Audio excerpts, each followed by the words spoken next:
a little over 6 months ago, the British people voted for change. They voted to shape a brighter future for our country. They voted to leave the European Union and embrace the world. And they did so with their eyes open, accepting that the road ahead will be uncertain at times, but believing that it leads towards a brighter future for their children and their grandchildren too. And it is the job of this government to deliver it. That means more than negotiating our new relationship with the EU. It means taking the opportunity of this great moment of national change to step back and ask ourselves what kind of country we want to be. My answer is clear.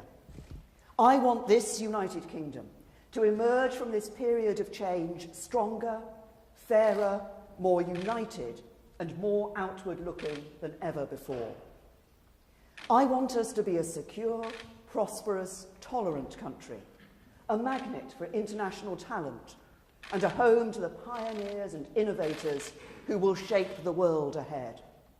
I want us to be a truly global Britain, the best friend and neighbour to our European partners, but a country that reaches beyond the borders of Europe too. A country that goes out into the world to build relationships with old friends and new allies alike. I want Britain to be what we have the potential, talent and ambition to be. A great global trading nation that is respected around the world and strong, confident and united at home. That is why this government has a plan for Britain. One that gets us the right deal abroad, but also ensures we get a better deal for ordinary working people at home. It's why that plan sets out how we will use this moment of change to build a stronger economy and a fairer society by embracing genuine economic and social reform. Why our new modern industrial strategy is being developed to ensure every nation and area of the United Kingdom can make the most of the opportunities ahead. Why we will go further to reform our schools, to ensure every child has the knowledge and the skills they need to thrive in post-Brexit Britain. Why, as we continue to bring the deficit down, we will take a balanced approach by investing in our economic infrastructure, because it can transform the growth potential of our economy and improve the quality of people's lives across the whole country. It's why we will put the preservation of our precious union at the heart of everything we do, because it is only by coming together as one great union of nations and people that we can make the most of the opportunities ahead. The result of the referendum was not a decision to turn inward and retreat from the world, because Britain's history and culture is profoundly internationalist. We are a European country and proud of our shared European heritage, but we are also a country that has always looked beyond Europe to the wider world. That is why we are one of the most racially diverse countries in Europe, one of the most multicultural members of the European Union, and why, whether we're talking about India, Pakistan, Bangladesh, America, Australia, Canada, New Zealand, countries in Africa, or those that are closer to home in Europe, so many of us have close friends and relatives from across the world. Instinctively, we want to travel to, study in, trade with countries not just in Europe but beyond the borders of our continent. Even now, as we prepare to leave the EU, we are planning for the next biennial Commonwealth Heads of Government meeting in 2018, a reminder of our unique and proud global relationships. And it is important to recognise this fact. June the 23rd was not the moment Britain chose to step back from the world. It was the moment we chose to build a truly global Britain. I know that this and the other reasons Britain took such a decision is not always well understood among our friends and allies in Europe. And I know many fear that this might herald the beginning of a greater unravelling of the EU. But let me be clear, I do not want that to happen. It would not be in the best interests of Britain. It remains overwhelmingly and compellingly in Britain's national interest that the EU should succeed. And that is why I hope, in the months and years ahead, we will all reflect on the lessons of Britain's decision to leave. So let me take this opportunity to set out the reasons for our decision and to address the people of Europe directly. It's not simply because our history and culture is profoundly internationalist, important though that is. Many in Britain have always felt that the United Kingdom's place in the European Union came at the expense of our global ties and of a bolder embrace of free trade with the wider world. There are other important reasons too. Our political traditions are different. Unlike other European countries, we have no written constitution, but the principle of parliamentary sovereignty is the basis of our unwritten constitutional settlement. We have only a recent history of devolved governance, though it has rapidly embedded itself, and we have little history of coalition government. The public expect to be able to hold their governments to account very directly, and as a result, supranational institutions, as strong as those created by the European Union, sit very uneasily in relation to our political history and way of life. And while I know Britain might at times have been seen as an awkward member state, the European Union has struggled to deal with the diversity of its member countries and their interests. It bends towards uniformity, not flexibility. David Cameron's negotiation was a valiant final attempt to make it work for Britain. And I want to thank all those elsewhere in Europe who helped him to reach an agreement. But the blunt truth, as we know, is that there was not enough flexibility on many important matters for a majority of British voters. Now, I do not believe that these things apply uniquely to Britain. Britain is not the only member state where there is a strong attachment to accountable and democratic government, such a strong internationalist mindset, or a belief that diversity within Europe should be celebrated. And so I believe there is a lesson in Brexit, not just for Britain, but if it wants to succeed, for the EU itself. Because our continent's great strength has always been its diversity. And there are two ways of dealing with different interests. You can respond by trying to hold things together by force, tightening a vice-like grip that ends up crushing into tiny pieces the very things you want to protect. Or you can respect difference, cherish it even, and reform the EU so that it deals better with the wonderful diversity of its member states. So to our friends across Europe, let me say this. Our vote to leave the European Union was no rejection of the values we share. The decision to leave the EU represents no desire to become more distant to you, our friends and neighbours. It was no attempt to do harm to the EU itself or to any of its remaining member states. We do not want to turn the clock back to the days when Europe was less peaceful, less secure, and less able to trade freely. It was a vote to restore, as we see it, our parliamentary democracy, national self-determination, and to become even more global and internationalist in action and in spirit. We will continue to be reliable partners, willing allies and close friends. We want to buy your goods and services, sell you ours, trade with you as freely as possible, and work with one another to make sure we are all safer, more secure, and more prosperous through continued friendship. You will still be welcome in this country, as we hope our citizens will be welcome in yours. At a time when together we face a serious threat from our enemies, Britain's unique intelligence capabilities will continue to help to keep people in Europe safe from terrorism. And at a time when there is growing concern about European security, Britain's servicemen and women based in European countries including Estonia, Poland and Romania will continue to do their duty. We are leaving the European Union, but we are not leaving Europe. And that is why we seek a new and equal partnership between an independent, self-governing global Britain and our friends and allies in the EU. Not partial membership of the European Union, associate membership of the European Union, or anything that leaves us half in, half out. We do not seek to adopt a model already enjoyed by other countries. We do not seek to hold on to bits of membership as we leave. No, the United Kingdom is leaving the European Union, and my job is to get the right deal for Britain as we do. So today, I want to outline our objectives for the negotiation ahead. 12 objectives that amount to one big goal: a new, positive and constructive partnership between Britain and the European Union.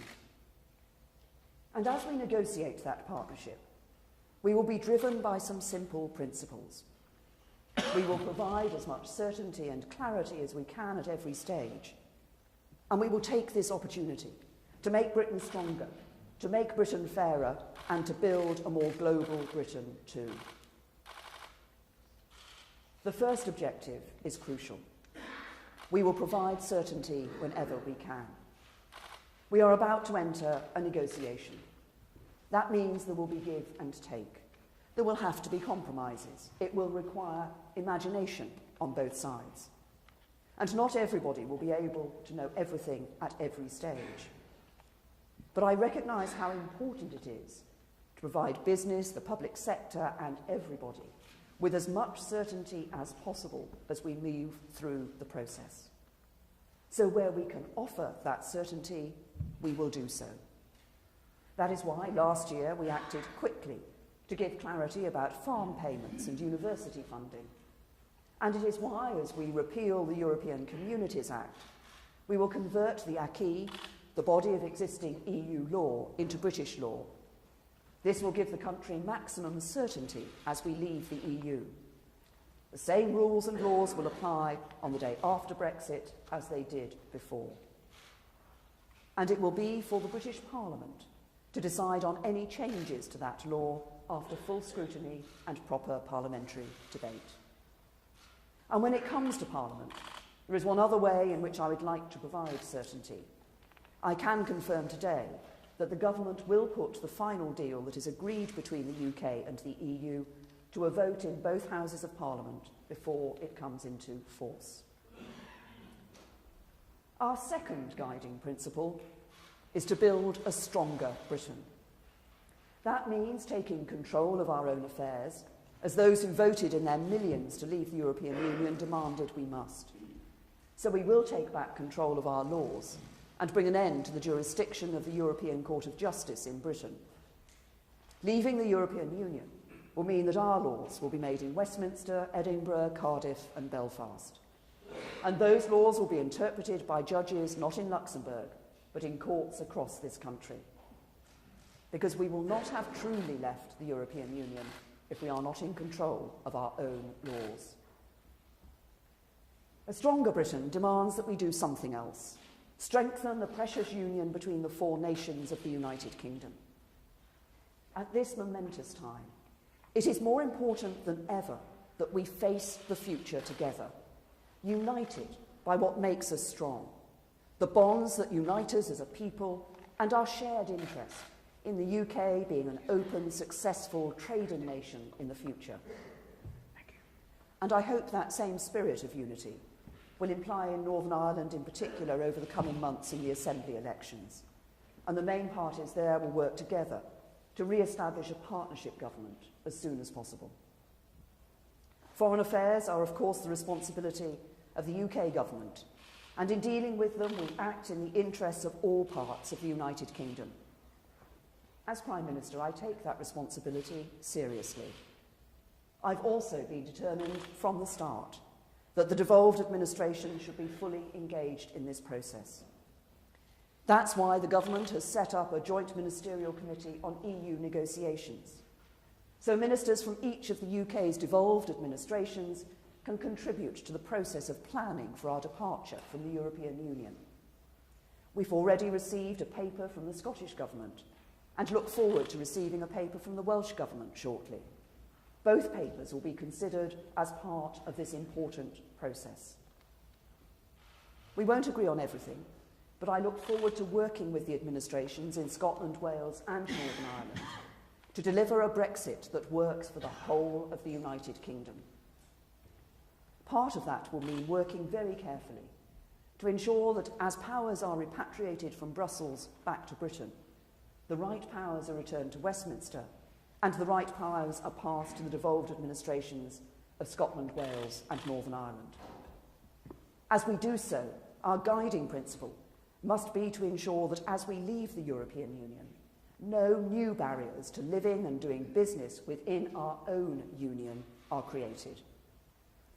That means maintaining the necessary common standards and frameworks for our own domestic market, empowering the UK as an open trading nation to strike the best trade deals around the world and protecting the common resources of our islands.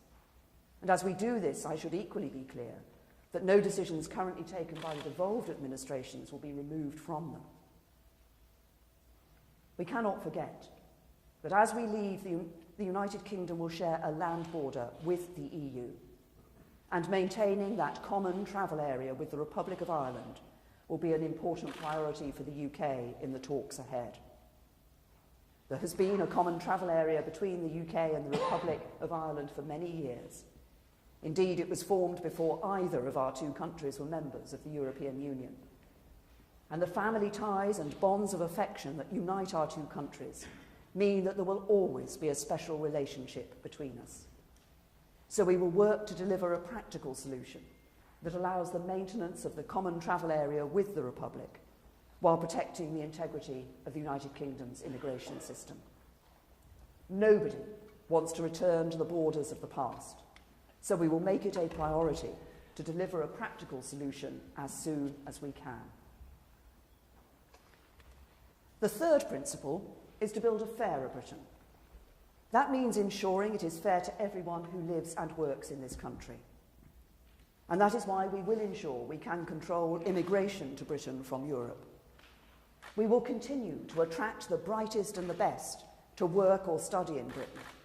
Indeed, openness to international talent must remain one of this country's most distinctive assets. But that process must be managed properly so that our immigration system serves the national interest. So we will get control of the number of people coming to Britain from the EU. Because while controlled immigration can bring great benefits, filling skills shortages, delivering public services, making British businesses the world beaters they often are, when the numbers get too high, public support for the system falters. In the last decade or so, we've seen record levels of net migration in Britain, and that sheer volume has put pressure on public services like schools, stretched our infrastructure, especially housing, and put a downward pressure on wages for working class people. As Home Secretary for 6 years, I know that you cannot control immigration overall when there is free movement to Britain from Europe. Britain is an open and tolerant country. We will always want immigration, especially high-skilled immigration. We will always want immigration from Europe, and we will always welcome individual migrants as friends. But the message from the public before and during the referendum campaign was clear. Brexit must mean control of the number of people who come to Britain from Europe, and that is what we will deliver. Fairness demands that we deal with another issue as soon as possible too. We want to guarantee the rights of EU citizens who are already living in Britain and the rights of British nationals in other member states as early as we can. I've told other EU leaders that we could give people the certainty they want straight away and reach such a deal now. Many of them favour such an agreement. One or two others do not. But I want everyone to know that it remains an important priority for Britain and for many other member states to resolve this challenge as soon as possible, because it is the right and fair thing to do. And a fairer Britain is a country that protects and enhances the rights people have at work. That is why, as we translate the body of European law into our domestic regulations, we will ensure that workers' rights are fully protected and maintained. Indeed, under my leadership, not only will the government protect the rights of workers set out in European legislation, we will build on them. Because under this Conservative government, we will make sure legal protection for workers keeps pace with the changing labour market, and that the voices of workers are heard by the boards of publicly listed companies for the first time. But the great prize for this country, the opportunity ahead, is to use this moment to build a truly global Britain, a country that reaches out to old friends and new allies alike, a great global trading nation, and one of the firmest advocates for free trade anywhere in the world. That starts with our close friends and neighbours in Europe. So as a priority, we will pursue a bold and ambitious free trade agreement with the European Union. This agreement should allow for the freest possible trade in goods and services between Britain and the EU's member states. It should give British companies the maximum freedom to trade with and operate within European markets, and let European businesses do the same in Britain. But I want to be clear. What I am proposing cannot mean membership of the single market. European leaders have said many times that membership means accepting the four freedoms of goods, capital, services, and people. And being out of the EU, but a member of the single market, would mean complying with the EU's rules and regulations that implement those freedoms without having a vote on what those rules and regulations are. It would mean accepting a role for the European Court of Justice that would see it still having direct legal authority in our country. It would, to all intents and purposes, mean not leaving the EU at all. And that is why both sides in the referendum campaign made it clear that a vote to leave the EU would be a vote to leave the single market. So we do not seek membership of the single market. Instead, we seek the greatest possible access to it through a new, comprehensive, bold and ambitious free trade agreement. That agreement may take in elements of current single market arrangements in certain areas, on the export of cars and lorries, for example, or the freedom to provide financial services across national borders, as it makes no sense to start again from scratch when Britain and the remaining member states have adhered to the same rules for so many years. But I respect the position taken by European leaders who have been clear about their position, just as I am clear about mine. So an important part of the new strategic partnership we seek with the EU will be the pursuit of the greatest possible access to the single market on a fully reciprocal basis through a comprehensive free trade agreement. And because we will no longer be members of the single market, we will not be required to contribute huge sums to the EU budget. There may be some specific European programmes in which we might want to participate. If so, and this will be for us to decide, it's reasonable that we should make an appropriate contribution. But the principle is clear. The days of Britain making vast contributions to the European Union every year will end. But it is not just trade with the EU we should be interested in. A global Britain must be free to strike trade agreements with countries from outside the European Union too. Because important though our trade with the EU is and will remain, it is clear that the UK needs to increase significantly its trade with the fastest growing export markets in the world. Since joining the EU, trade as a percentage of GDP has broadly stagnated in the UK. That is why it is time for Britain to get out into the world and rediscover its role as a great global trading nation. This is such a priority for me that when I became Prime Minister, I established for the first time a Department for International Trade led by Liam Fox. We want to get out into the wider world, to trade and do business all around the globe. Countries including China, Brazil and the Gulf states have already expressed their interest in striking trade deals with us. We've started discussions on future trade ties with countries like Australia, New Zealand and India. And President-elect Trump has said Britain is not at the back of the queue for a trade deal with the United States, the world's biggest economy, but front of the line. I know my emphasis on striking trade agreements with countries outside Europe has led to questions about whether Britain seeks to remain a member of the EU's customs union. And it is true that full customs union membership prevents us from negotiating our own comprehensive trade deals. Now, I want Britain to be able to negotiate its own trade agreements, but I also want tariff-free trade with Europe and cross-border trade there to be as frictionless as possible. That means I do not want Britain to be part of the common commercial policy, and I do not want us to be bound by the common external tariff. These are the elements of the customs union that prevent us from striking our own comprehensive trade agreements with other countries. But I do want us to have a customs agreement with the EU. Whether that means we must reach a completely new customs agreement, become an associate member of the customs union in some way, or remain a signatory to some elements of it, I hold no preconceived position. I have an open mind on how we do it. It is not the means that matter, but the ends. And those ends are clear. I want to remove as many barriers to trade as possible.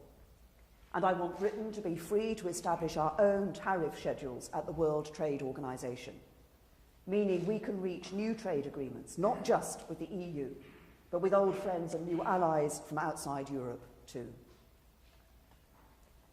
A global Britain must also be a country that looks to the future. That means being one of the best places in the world for science and innovation. One of our great strengths as a nation is the breadth and depth of our academic and scientific communities, backed up by some of the world's best universities. And we have a proud history of leading and supporting cutting-edge research and innovation. So we will also welcome agreement to continue to collaborate with our European partners on major science, research and technology initiatives. From space exploration to clean energy to medical technologies, Britain will remain at the forefront of collective endeavours to better understand and make better the world in which we live. And a global Britain will continue to cooperate with its European partners in important areas such as crime, terrorism and foreign affairs.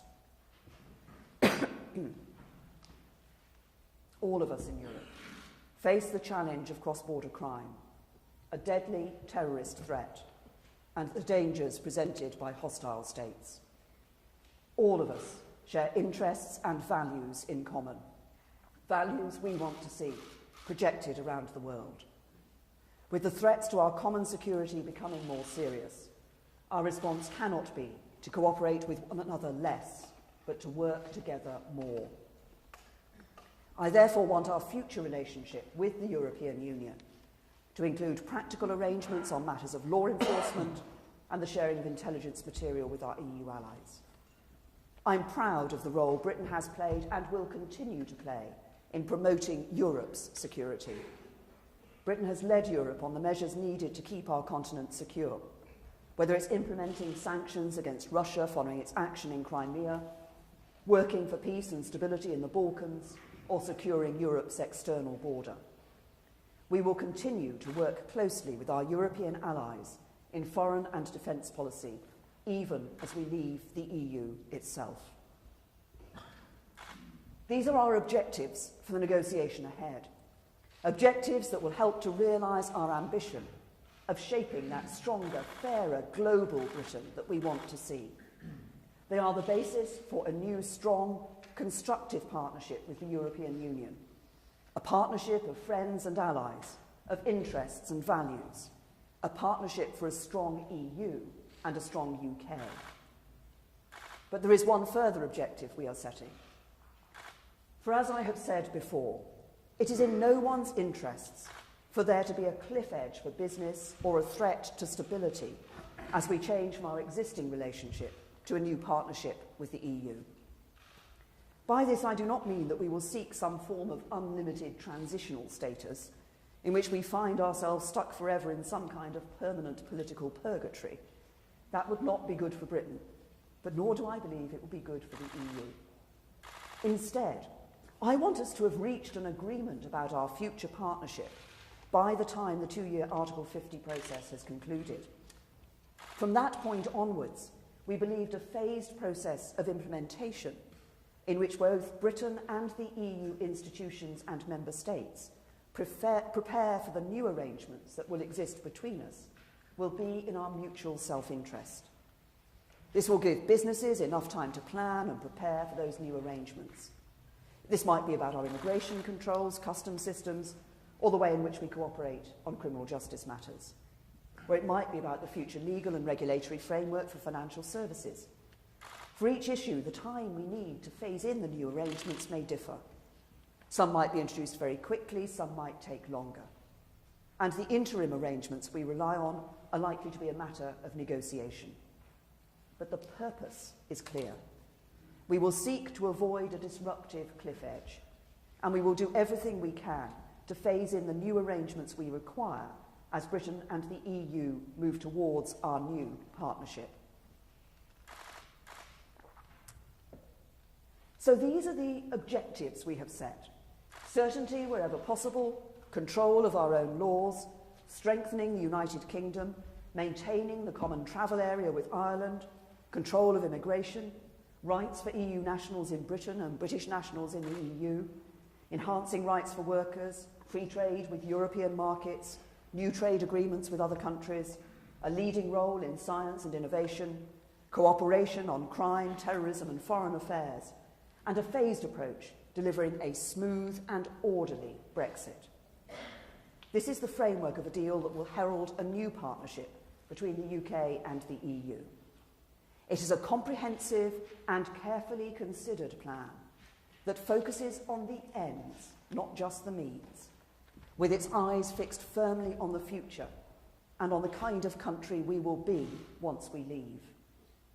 It reflects the hard work of many in this room today who have worked tirelessly to bring it together and to prepare this country for the negotiations ahead.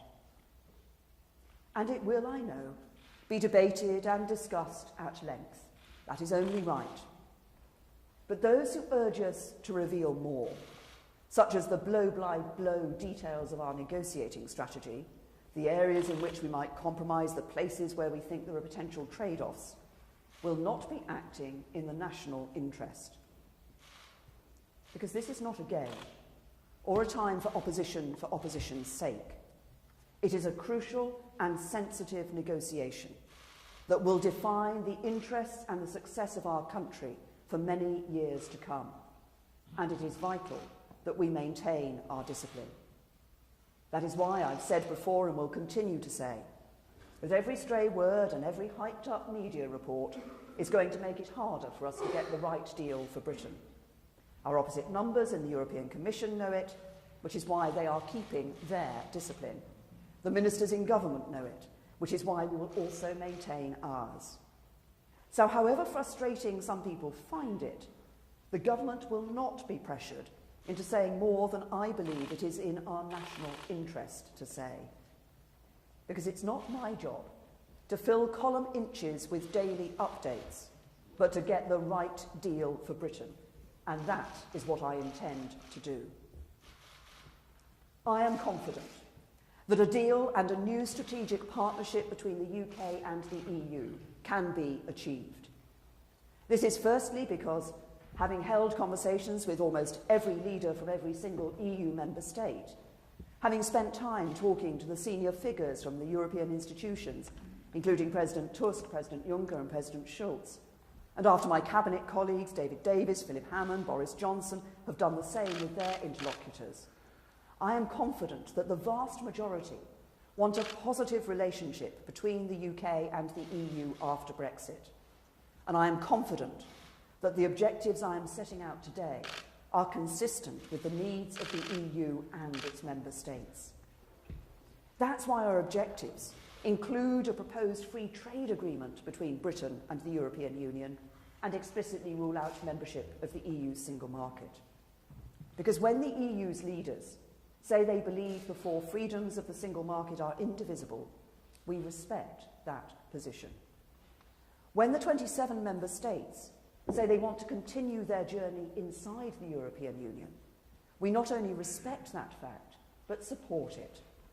because we do not want to undermine the single market, and we do not want to undermine the European Union. We want the EU to be a success, and we want its remaining member states to prosper. And of course, we want the same for Britain. And the second reason I believe it is possible to reach a good deal is that the kind of agreement I have described today is the economically rational thing that both Britain and the EU should aim for. Because trade is not a zero-sum game. More of it makes us all more prosperous. Free trade between Britain and the European Union means more trade means more jobs and more wealth creation. The erection of new barriers to trade, meanwhile, means the reverse. Less trade, fewer jobs, lower growth. The third and final reason I believe we can come to the right agreement is that cooperation between Britain and the EU is needed not just when it comes to trade, but when it comes to our security too. Britain and France are Europe's only two nuclear powers. We are the only two European countries with permanent seats on the United Nations Security Council. Britain's armed forces are a crucial part of Europe's collective defence. And our intelligence capabilities, unique in Europe, have already saved countless lives in very many terrorist plots that have been thwarted in countries across our continent. After Brexit, Britain wants to be a good friend and neighbour in every way, and that includes defending the safety and security of all of our citizens. So I believe the framework I have outlined today is in Britain's interests, it is in Europe's interests, and it is in the interests of the wider world. But I must be clear. Britain wants to remain a good friend and neighbour to Europe. Yet I know there are some voices calling for a punitive deal that punishes Britain and discourages other countries from taking the same path. That would be an act of calamitous self-harm for the countries of Europe, and it would not be the act of a friend. Britain would not, indeed we could not, accept such an approach.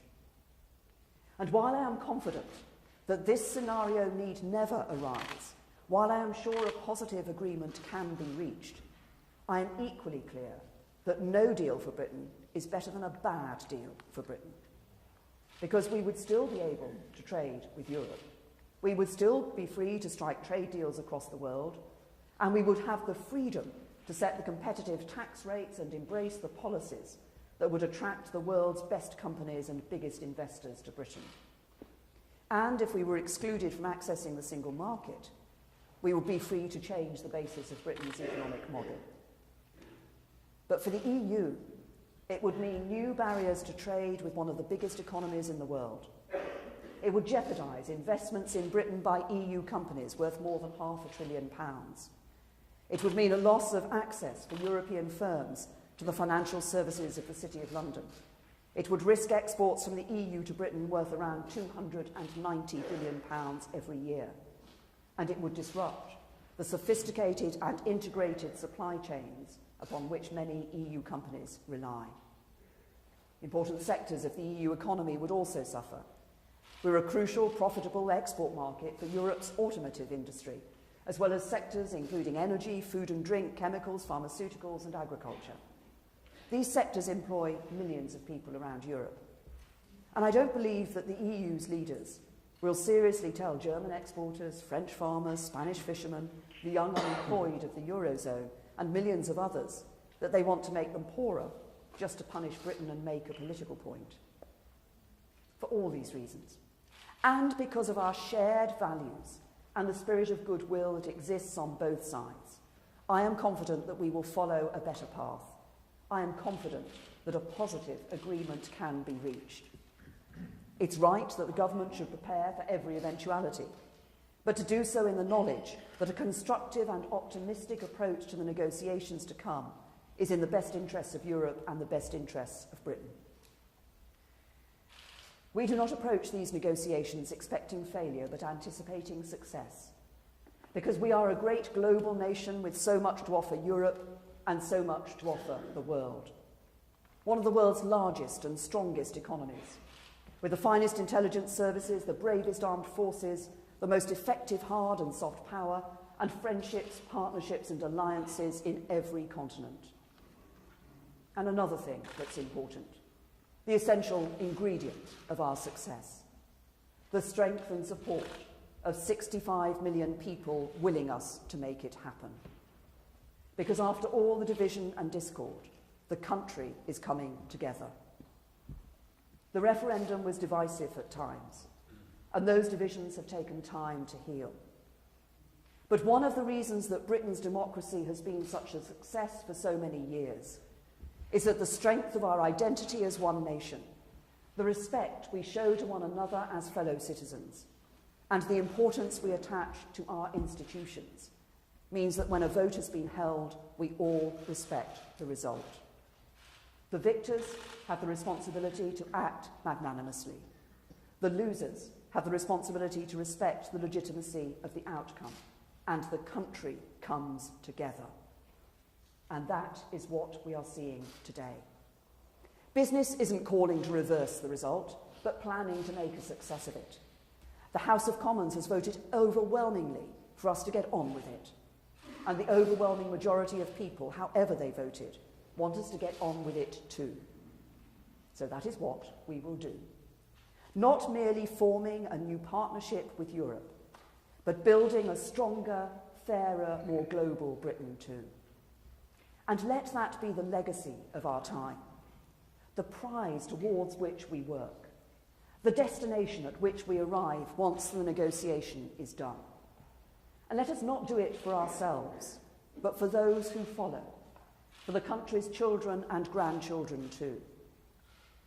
So that when future generations look back at this time, they will judge us not only by the decision that we made, but by what we made of that decision.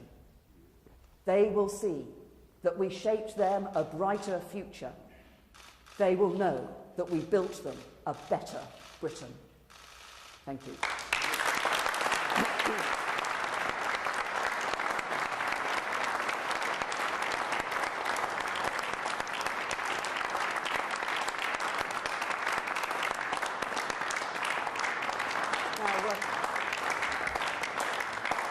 I think we have a few members of the press here who might have some questions. Laura. Thank you, Prime Minister. Laura Koonsberg, BBC. During the referendum campaign, you said plainly you believed if we left the EU and the single market, the country, its families, its citizens would be worse off. Now, either you have changed your mind, or, as Prime Minister, you have made a decision that you believe will leave the country and its citizens poorer. Which is it? Just look at what has happened in terms of the economic information that we've seen since the Brexit vote. What we've actually seen is that all the economic indicators have been more positive than people had predicted. It's only earlier this week, that the IMF confirmed that we were the fastest growing economy last year. And what I'm talking about today is the country coming together and looking for that brighter future as a global Britain. This isn't just about us leaving the European Union. We are leaving the EU. We're not leaving Europe. We are leaving the EU. We will be embracing the world. This is about a confident future, a trading nation that is out there bringing prosperity here to the United Kingdom. But in doing that, I think that will be a benefit to other countries in Europe and also a benefit across the world stage. Francis. Hello, Francis Elliott from The Times. Is the question of whether there's a preferential access for EU nationals part of the negotiation, or do you commit today to treating the successor immigration system will treat EU nations exactly the same as non-EU nations? And a cheeky second one, if I may. Does Britain still believe in a two-state solution in the Middle East?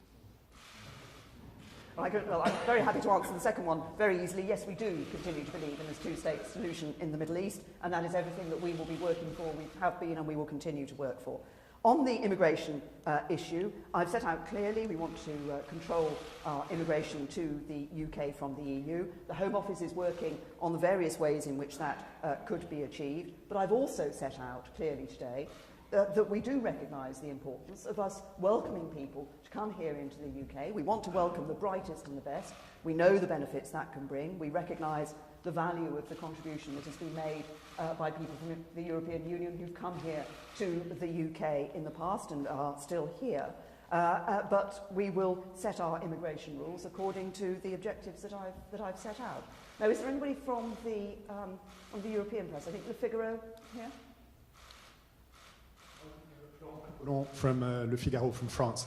On this immigration issue, will there be any exemptions for certain British sectors, British business sectors, according to their needs? As I've just said, we're looking at the exact rules and structure that will be for the immigration system. But the way we've always looked at the issue of control in our immigration is recognising the need to bring the brightest and the best to the United Kingdom and the value that people can bring into the United Kingdom. But I think what was clear from the 23rd of June vote is that as we leave the EU, people want us to be able to make those decisions ourselves as to what our immigration system is for people coming in from the European Union, and we will be doing just that. Robert. Prime Minister, sorry to press you on this, but are you saying that when you argued that we would be worse off from leaving the EU and the single market, that you now recognise you were wrong about that? And you've confirmed that Parliament will have a vote on the final deal. If Parliament were to reject the final deal, would we still be in the EU? Well, first of all, I mean, it's not a surprise to anybody. Everybody knows that I campaigned on the Remain side of the argument, and the government is formed of people who campaigned on both sides of the argument when the referendum came. But what we're now doing is actually saying, and as I say, the economic, what we've seen in the economy since we took that vote to leave has been more positive than many had predicted in advance of the vote being taken. But what today is about is us coming together and saying what are the opportunities we can now embrace across the world and in our future relationship with the EU, our partnership with the EU, opportunities that will increase that prosperity for the United Kingdom, and we will go out there across the world, we will search those out and we will bring them home. I'll take one, sorry. What does it mean? Well, there will be a vote for the British Parliament when it comes to the deal, as I've said. I mean, we've already had, if you think about it, the British Parliament voted overwhelmingly for this to be a choice of the British people. The British Parliament recently voted overwhelmingly effectively for the government to get on with it, and I'm sure that the British Parliament will want to deliver on the views of the British people and respect the democratic decision that was taken. I'll take one more question from another journalist. I think we have Spanish. Yes, El País. Pablo Quemón from El País. In the negotiation of that new ambitious free trade and customs agreement, could you confirm that you rule out any financial contribution to the European Union, and that migration will be completely out of the table? And would the main negotiation weapon be the threat of becoming a tax haven? Well, first of all, I mean, as I made clear, obviously another thing people voted for when they voted to leave the European Union is to stop us constantly every year paying very large amounts of money to the EU. But as I also said, there may be aspects that and particular projects that we might want to be members of, and it may be that contributing to the costs of those is appropriate. But I think you use the phrase, I think the main weapon that we will be using. This is not about a weapon. This is not about a confrontation. This is about two sides coming together to negotiate and to agree a deal that is going to be in the interests of both sides. I think this is crucially important. We don't look at this as just saying what's going to be right for the EU, for the UK. I want to ensure we get a deal that's right for the UK. But in doing that, I believe we will also see a deal that is right for the European Union as well. I want to approach this in a positive, optimistic way. I think there is goodwill on both sides, and I think we can sit down and come to a partnership for the future that will be both of our benefits, to our mutual benefit. Thank you.